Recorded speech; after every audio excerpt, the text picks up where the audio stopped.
Good morning. It's Thursday morning. It's Thursday, and we focus on Thursdays. We focus on the future.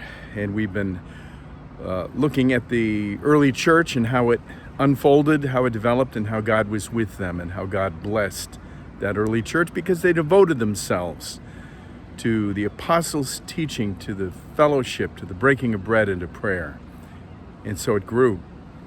We come to Acts chapter 5 and to a passage which describes just amazing things that were going on by the hands of the apostles, great, mighty healings of those who were sick, so much so that people were laying the sick in the streets for them to be healed, so much so that people would seek to be in Peter's shadow so that they might be healed.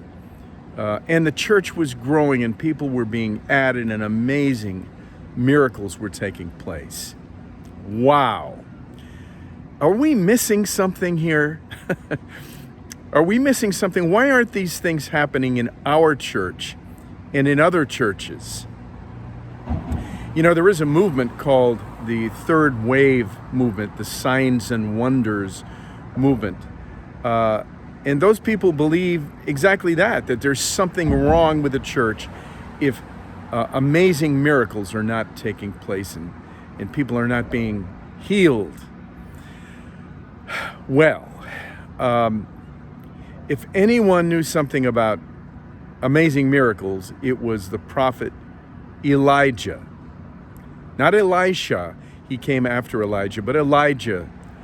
And Elijah, his ministry was just one miracle after another. 16 miracles total we read about in the Old Testament.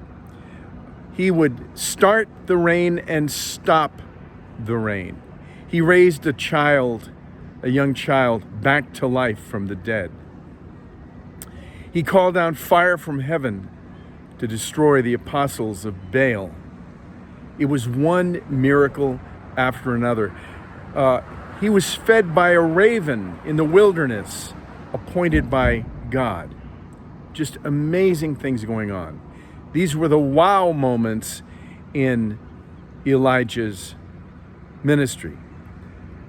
However, there was a time after he called down fire from heaven to consume the prophets of Baal where Jezebel chased him or had him chased, and he was running for his life. He ran into a cave, and he was just so discouraged that he told God, I'm the only one left. I'm the only prophet of God left. Of course, he wasn't, but that's the way he felt. He felt so desperately discouraged and lonely.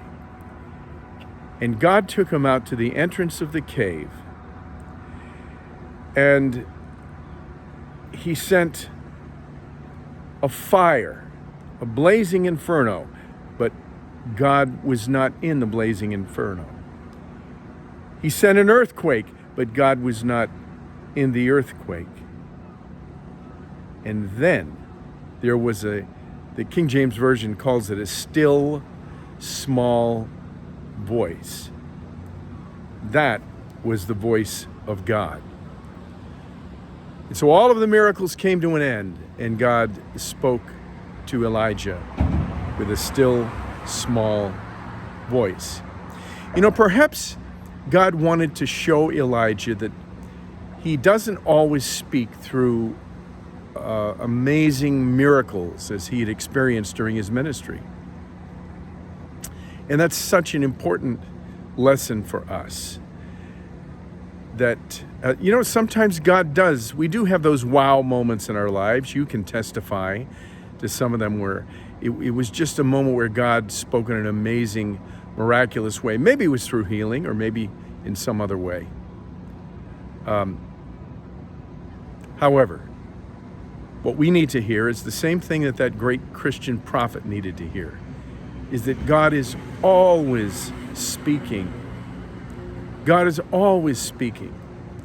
It might be through the smile or the hug of a little child, or through a ripe tomato from your own garden, or through a sunrise or a sunset.